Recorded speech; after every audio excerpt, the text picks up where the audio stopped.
Show us. They gave her an old rifle, until the Navy SEAL sniper proved she didn't need a scope. The laughter came first.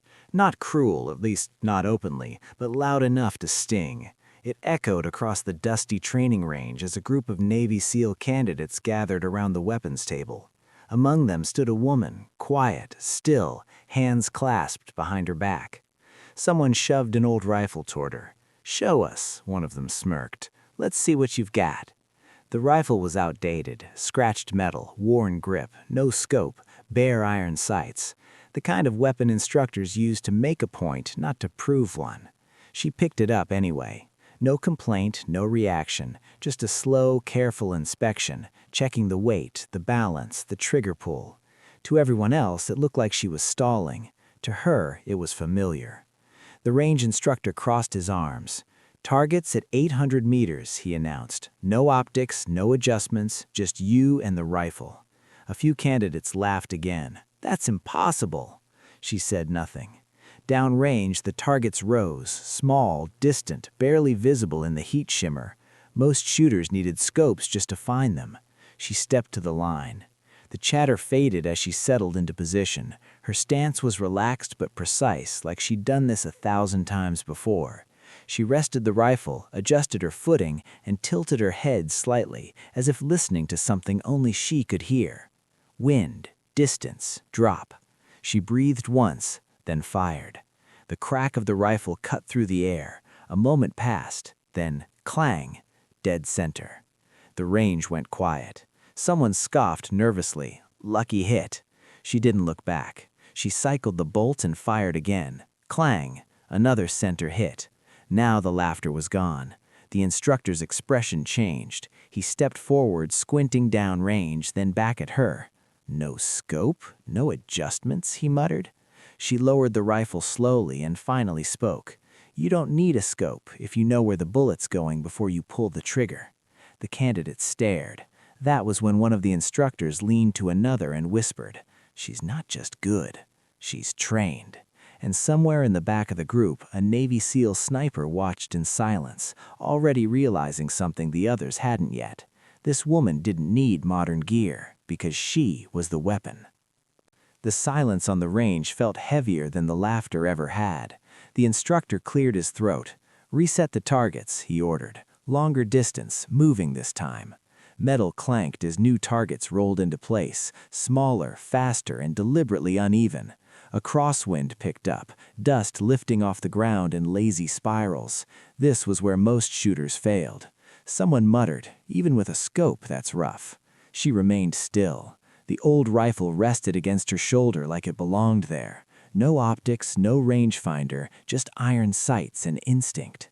"Whenever you're ready," the instructor said, half expecting hesitation. She fired.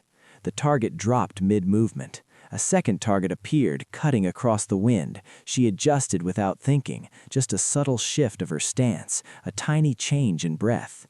Crack! Another hit. The murmurs grew louder now, not mocking, uncertain. The instructor raised a hand. Again. They sent 3 targets at once, staggered distances, unpredictable paths. It wasn't a test anymore, it was a challenge. She worked the rifle smoothly, each motion efficient, almost graceful. Shot after shot rang out, measured, deliberate. 3 targets fell. No misses. A Navy SEAL sniper stepped forward from the observation line. He hadn't spoken yet, hadn't smiled. His eyes never left her hands. "Who taught you to read wind like that?" he asked. She glanced at him briefly. "Time," she said, "and mistakes."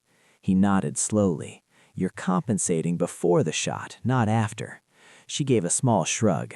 "That's the only way it works without glass." The instructor exhaled sharply. "All right, final drill." They dragged out the oldest steel on the range, scarred, warped, and set at a distance most candidates wouldn't even attempt without a modern optic. "Cold shot," the instructor said. "1 round." The SEAL sniper folded his arms. This was the moment that separated talent from mastery. She took her time. No theatrics, no bravado, just one slow breath. The rifle cracked. The steel rang out, loud and unmistakable. A perfect hit. The SEAL sniper finally smiled. "That," he said quietly, "isn't luck." The candidates stood frozen, staring at the woman with the old rifle.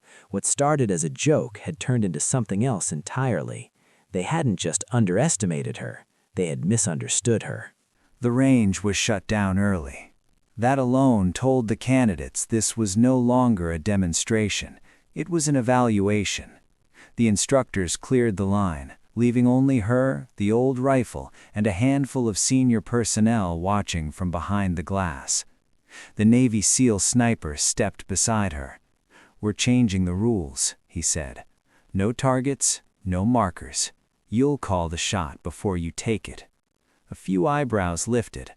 Calling a shot without a scope was considered reckless. Calling it at extreme distance was considered impossible. She nodded. Downrange, the steel was barely visible, heat distortion bending the air, wind shifting unpredictably. She studied the horizon like a map, reading movement in the grass, dust, even the way the flags leaned. She spoke quietly. "High left, 2 inches." Then she fired. The steel rang, exactly where she said it would. The Navy SEAL sniper's expression hardened into something like respect. They pushed her again, different angles, uneven ground, targets partially obscured by cover. Each time she called the shot first, each time she hit. No adjustments, no frustration, just consistency. One instructor leaned toward another. "He's not aiming at the target," he whispered. "He's aiming at the environment." The Navy SEAL sniper finally asked the question everyone was thinking. "Where did you learn this?" She paused. "Before scopes," she said. "Before drones. Before we trusted tech more than fundamentals." That answer didn't make sense until it did. The sniper studied her carefully now. "You ever work alone?" She met his eyes. "Always." That was enough. The final test wasn't about distance, it was about pressure. A timed drill, multiple shots, limited ammunition, no second chances. Candidates watching from outside held their breath as the clock started. She moved like time slowed around her, each round placed with intention, no wasted motion, no panic. When the last shot rang out, the buzzer sounded. All hits. The SEAL sniper exhaled slowly. "You don't need a scope," he said, "because you see more without one." For the first time, she allowed herself a faint smile. But the real test hadn't come yet. The briefing room was quiet. Too quiet. Maps covered the walls, real terrain, real coordinates. This wasn't training anymore. It was a scenario pulled straight from active operations. The Navy SEAL commanders stood at the front. "One target," he said, "extreme range, limited visibility, no second shooter." He looked at her. "You still want the old rifle?" She nodded. Some of the candidates exchanged looks. After everything they'd seen, doubt was gone, replaced by something else. Curiosity, expectation. They moved to the overlook just before dusk. Light faded fast, shadows stretching across the terrain. The wind shifted constantly, unpredictable and unforgiving. The commander watched her settle into position. No spotter, no scope, just iron sights and experience. "You get 1 round," he said. She didn't rush. She watched the land breathe. She felt the wind, counted the rhythm, waited for the moment most shooters never noticed, the instant everything aligned. She fired. The impact radio crackled seconds later. Impact confirmed. No cheers, no applause, just silence. The commander lowered his binoculars and turned to the others. "That's why fundamentals matter," he said, "and that's why technology will never replace mastery." He faced her again. "You proved something today." She looked down at the rifle, then back up. "I already knew," she said calmly. "You just needed to see it." Later, as the sun disappeared completely, the candidates watched her walk off the range. No celebration, no ego, just quiet confidence. The old rifle rested on her shoulder, the same one they laughed at, and the same one that changed everything. Because in the end, it wasn't the scope that made the sniper, it was the shooter. And this was a lesson the Navy SEALs would never forget.